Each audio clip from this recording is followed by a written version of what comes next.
एक बार बोल दीजिए शिव गुरु महाराज की जय। आइए अनंत भक्ति चैनल में आप सभी भक्तजनों का एक बार फिर से स्वागत है। आज हम आप लोगों को प्रथम स्कंद का 17वां अध्याय सुनाती हूँ, जिसमें राजा परीक्षित का राजवेशधारी कलयुग को मारने के लिए उद्यत होना, कलयुग का परीक्षित के पैरों पर पड़ना और परीक्षित का क्षमादान है। सूत जी बोले, हे सौनक, जब धर्म और पृथ्वी ऐसी वार्ता कर रहे थे, उसी समय राजसी वेश में एक शूद्र वहां आया। वह हाथ में एक लंबा सा दंड लिए था। उसने गौ पर जोर से एक डंडा मारा और उस डंडे तथा पैर से भी वह गऊ और बैल को बारंबार मारने लगा। तब वह धर्म रूपी एक पांव का बैल दुखी हो भय से मूत्र करता हुआ आगे बढ़ा। पृथ्वी रूपी गौ भी नेत्रों से अश्रुधार बरसाती हुई शीघ्रता से आगे बढ़ने लगी। इतने में एक स्वर्ण मंडित रथ पर बैठे हुए राजा परीक्षित वहां जा पहुंचे। उसने तड़प कर उस राजा वेशधारी शूद्र से पूछा, मेरे द्वारे संसार की धर्म पूर्वक रक्षा किए जाने पर तू नर पिशाच मुख प्राणियों को इस प्रकार क्यों मार रहा है? क्या तू समझता है कि अब गौ रक्षक श्री कृष्ण और महाबली अर्जुन नहीं है तो अब संसार में दूसरा कोई वीर नहीं है? अरे दुष्ट, तू मेरे इस तीक्ष्ण बाणों से वध किए जाने के ही योग्य है। हे एक पांव से चलने वाले वृषभ, कहो तुम कौन हो? क्या तुम मुझे कोई संकेत देने के लिए तो नहीं आए हो? और हे चारों चरणों वाली, अपने नेत्रों से अविरल अश्रुपात करने वाली गौ माता, कहो तुम्हें क्या दुख है? मैं तुम्हारे कष्टों को नहीं सहन कर सकता, क्योंकि जिनके राज्य में दुष्ट को दंड न मिले और दुष्ट सज्जनों को पीड़ित करे, वह राजा उन्मत्त राजा नष्ट हो जाता है। जो राजा दुष्टों को दंड नहीं देता, वह घोरतर नरकवास का अधिकारी है। किंतु दुखी जनों को दुख से मुक्त करना और इस प्रकार धर्म की रक्षा करना ही राजाओं का परम धर्म है। हे वृषभ देव, कहो तुम्हारे शेष 3 पांवों को किसने काट डाले हैं? हाँ, तुम्हारे इस दुख से मैं बड़ा दुखी हूँ। श्री कृष्ण जी की आज्ञा मानने वाले राजा के राज्य में यह दुख असह्य है। इससे मेरे पूर्वजों के पवित्र यश में बड़ा भट्टा लग रहा है। हे वृष, कहो तुम कौन हो जिसने तुम्हें ऐसा कष्ट दिया हो? मैं उसे अवश्य मारूंगा। अपराधी को दंड देते हुए मुझे तनिक भी दुख नहीं होता, क्योंकि उससे तो सज्जनों का कल्याण ही होता है। फिर मेरा कुछ ऐसा स्वभाव ही है कि यदि अपराध करने वाला कोई साक्षात देवता ही क्यों न हो, परंतु मैं उसे बिना मारे नहीं रहता और पल मात्र में ही मैं उसके वस्त्र भूषणों से सजित शरीर को खंड खंड करके पृथ्वी पर गिरा देता हूँ। राजा परीक्षित के मुख से ऐसा वचन सुनकर धर्म रूपी वृषभ ने कहा, राजन, क्यों न हो? पांडुवश में उत्पन्न तुम्हारे जैसे धर्मात्मा पुरुषों के लिए यह अभियुक्त वचन कहना योग्य ही है।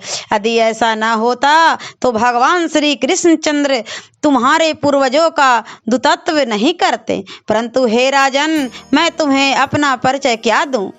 यदि तुमसे श्रेष्ठता हो तो स्वयं ही विचार कर लो। देखो, जिस कर्म के करने में शरीर को कसना पड़ता है, जिसे विकल्पवादी लोग आत्मा और कोई किसी उसी धर्म को, कोई स्वभाव, कोई कर्म, कोई प्रभु और जिसे कोई मन वाणी से अगोचर ईश्वर कहते हैं, मैं वही हूँ।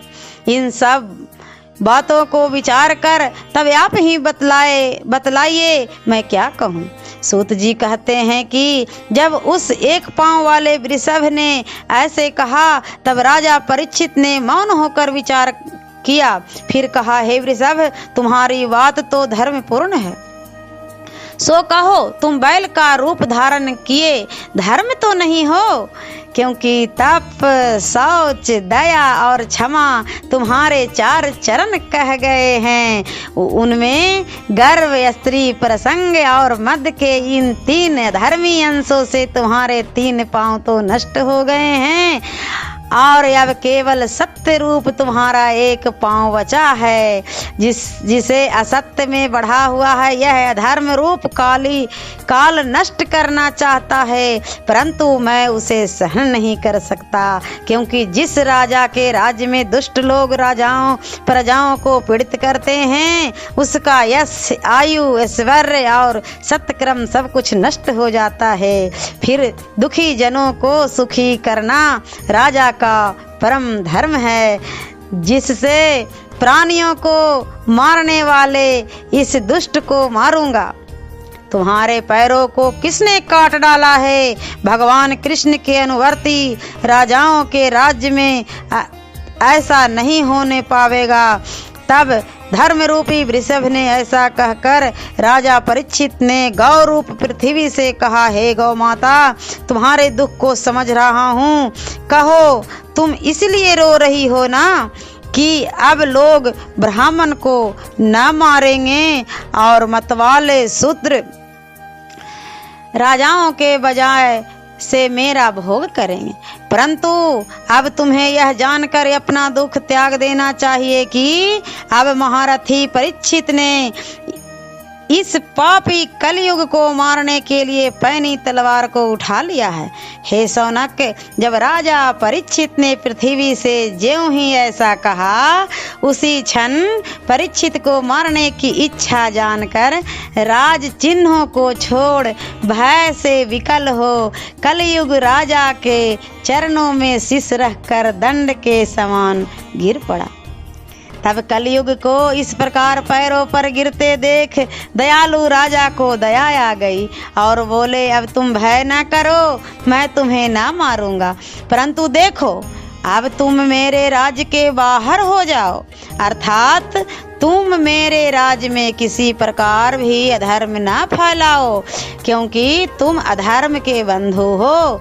तुम्हारे कारण से तो लोभ, असत्य, चोरी, दृष्टा, पाप, माया, कलह, पाखंड आदि अधर्म के समूह प्राप्त होते हैं। हे अधर्म बंधु, जहाँ सत्य और धर्म वर्तमान हो, जहाँ यज्ञ की विधि से भगवान की पूजा होती हो, उस क्षेत्र में तुम ना जाओ। जिस ब्रह्मावर्त क्षेत्र में यज्ञ मूर्ति भगवान विष्णु जी की पूजा होती हो, वहां तुम वास न करना। सुत जी कहते हैं कि राजा परीक्षित की ऐसी आज्ञा अनुसार कलयुग कांपने लगा। फिर उनसे बड़ा साहस कर हाथ में तलवार उठाए हुए राजा परीक्षित से कहा, हे महाराज, अब मैं चाहे जहां भी रहूंगा, परंतु वहां मुझे आपका भय बना ही रहेगा और मैं वहां सर्वत्र आपको ही धनुष बाण लिए इसी प्रकार देखूंगा। अतएव हे धर्मात्माओं में श्रेष्ठ, अब आप मुझे वह भी स्थान बतावें कि जहां मैं जाकर वास कर सकूं। मैं आपसे यह प्रतिज्ञा करता हूं कि जहां भी रहूंगा, आपकी दी हुई आज्ञाओं का पालन करता रहूंगा, उन नियमों को सर्वदा ध्यान में रखूंगा। तब कलयुग के इस प्रकार बहुत गिड़गिड़ा कर पूछने और प्रार्थना पूर्वक कहने सुनने पर धर्मात्मा राजा परीक्षित ने कहा, अच्छा जाओ, जहां युवा, मद्यपान, व्यभिचारिणी स्त्रियां और प्राणी मारे जाते हों, उन्हीं चारों अधर्म के स्थान पर जाकर तुम वास करो। कलयुग ने कहा, महाराज एक और कोई स्थान दीजिए। राजा ने कहा, अच्छा तुम स्वर्ण में भी वास कर सकते हो। फिर तो कलयुग ने राजा के स्वर्ण मुकुट में भी अपना वास स्थान बना लिया। ओम नमो भगवते वासुदेवाय नमः। अब इसका 18वां अध्याय अगले वीडियो में आप लोगों को सुनाती हूँ। ऐसे ही मनोरंजक कथाएं कहानियाँ और भक्ति गीत सुनने के लिए हमारे इस चैनल अनंत भक्ति को सब्सक्राइब करें और वीडियो अच्छी लगी हो तो लाइक का बटन ज़रूर दबाएं। धन्यवाद।